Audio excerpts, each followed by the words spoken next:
Ciao a tutti, sono Ernestina dalla Corte Lucio e benvenuti a una nuova puntata di Ernestina dalla fine del mondo, eccellenze dolomitiche. Oggi vi presento un'eccellenza storica di questo territorio e che risale a quasi 1000 anni fa. È un santuario in cima a un bellissimo monte del Feltrino che scopriremo tra poco. Questo santuario custodisce i resti di due santi molto cari per il territorio. Uno di loro è una santa che viene considerata protettrice contro le peste e le pandemie e, giustamente, porta il nome di Corona. Oggi parleremo del santuario dei martiri Santi Vittore e Corona a Feltre.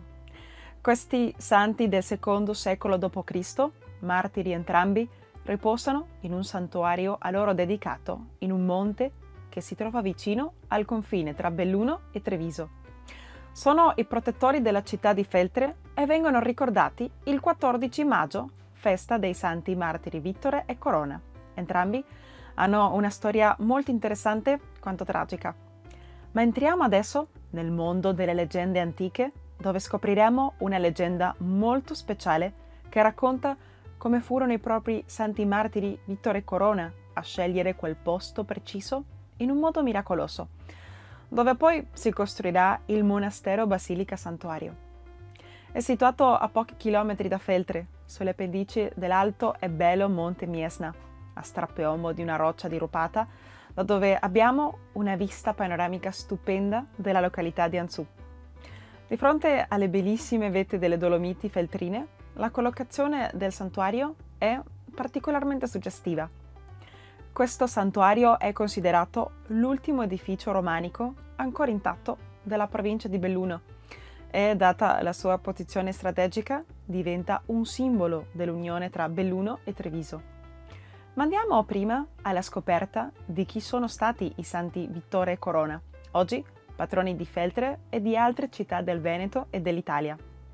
Troviamo alcune informazioni nel Illustre Certamen, il quale è stato un testo redatto da un diacono della chiesa di Antiochia nel IV secolo. Secondo questo scritto, Vittore era un soldato cristiano proveniente dalla Cilicia. Durante la persecuzione ai cristiani da parte di Marco Aurelio, intorno al 170 d.C., è stato denunciato e sottoposto a torture. Vittore era convinto della sua fede cristiana e, sopportando con coraggio il dolore, riuscirà a convertire alla sposa di un suo compagno d'armi. Lei si chiamava Corona, che secondo gli studiosi è l'equivalente latino del nome Stefania. Corona non aveva ancora 16 anni e dichiarò di essere cristiana anche lei. Inizia a pregare per il suo amico Vittore e per questo venne non solo arrestata, ma martirizzata in modo atroce.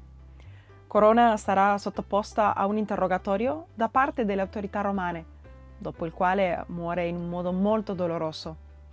Fu legata per i piedi alla cima di 2 palme piegate che, raddrizzandosi, ne causarono lo squartamento.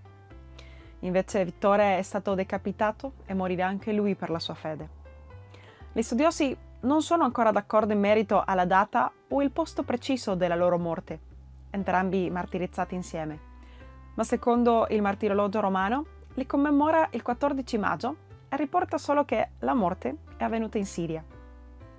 I resti sono stati portati a Feltre dai crociati che tornavano giustamente dalla Siria. I resti e le reliquie dei santi sono stati da sempre oggetti molto pregiati per i fedeli per diversi motivi. Nel viaggio dalla Siria fino a Feltre sono rimasti per un lungo periodo a Venezia, come una volta lo avevano fatto i resti di San Marco, patrono di Venezia e il Veneto.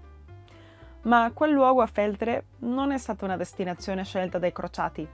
Ci racconta la leggenda che furono, in qualche modo, i propri santi a decidere dove riposare finalmente in questa bellissima e antica città in provincia di Belluno. Feltre, questa importante città, può rintracciare i suoi origini prima dagli Etruschi e divenne un importante municipio romano a partire dal II secolo a.C. Grazie alla sua posizione geografica fu uno strategico snodo economico e militare lungo la strada Claudia Augusta Altinate, la quale mette in collegamento l'Adriatico, il Po, con l'area danubiana. La storia che si racconta, da generazione in generazione, è che quando il carro che trasportava le spoglie dei santi martiri arriva alle falde del Monte Miesna, vicino a Feltre, accade un fatto straordinario. I cavalli che trainavano il carro si rifiutano di procedere. Cercano in ogni modo di spostare il carro, però a nulla valgono gli incitamenti, già che le ruote sembravano inchiodate sulla strada, quasi fissi. Decisi ad andare avanti, si cambiano i cavalli, pure il vescovo chiede alla gente del posto di pregare per poter risolvere questo problema. Tutti gli sforzi diventano inutili. Il carro rimane immobile.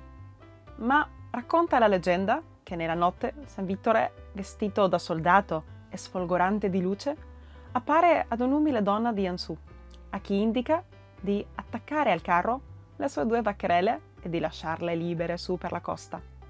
Sarà così che il mattino dopo, per sorpresa dei conducenti, gli animali attaccati al carro vanno verso lo spiazzo designato dalla visione, dove sorse poi il santuario creato per accogliere le reliquie dei martiri Vittore e Corona. I santi protettori sono stati venerati da quasi 1000 anni, ma più recentemente hanno attirato l'attenzione di milioni di fedeli di tutto il mondo, già che Santa Corona è anche la protettrice contro le pandemie.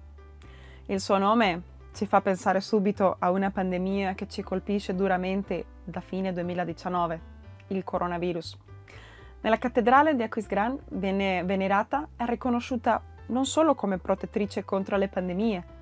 I suoi devoti pregano alle reliquie custodite all'interno della cattedrale, come fanno i fedeli della Basilica Monastero a Feltre.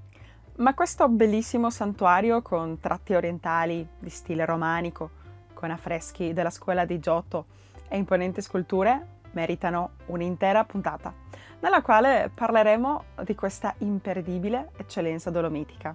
Ma Santa Corona, come abbiamo ricordato oggi qui su Radio AVM Voce delle Dolomiti, ha profonde radici nella storia antica ed era già venerata prima del coronavirus. La grande devozione popolare intorno ai santi e il santuario sono presenti ancora oggi nei migliaia di fedeli e turisti che visitano questo posto unico in cima al Monte Miesna. Da visite all'interno della basilica, celebrazioni di matrimonio, fino ad attività all'aria aperta come escursioni, sono tutte ottime opportunità per godersi questo patrimonio storico, religioso, naturale e culturale. La storia di vita di questi martiri rappresenta per la Chiesa Cattolica un chiaro esempio di come la testimonianza di un Dio che si fa prossimo ai sofferenti e ai moribondi, anche quando tutto pare perduto, come fatto da Corona con Vittore prima di morire torturati. Allora, cari ascoltatori di Ernestina, dalla fine del mondo, non ci resta altro che chiedere a Santa Corona per la fine di questa terribile pandemia. Speriamo che questi tempi difficili possano finire al più presto. Inviamo i nostri auguri di buon onomastico a tutti quelli che portano il nome di Vittore, Corona e Stefania.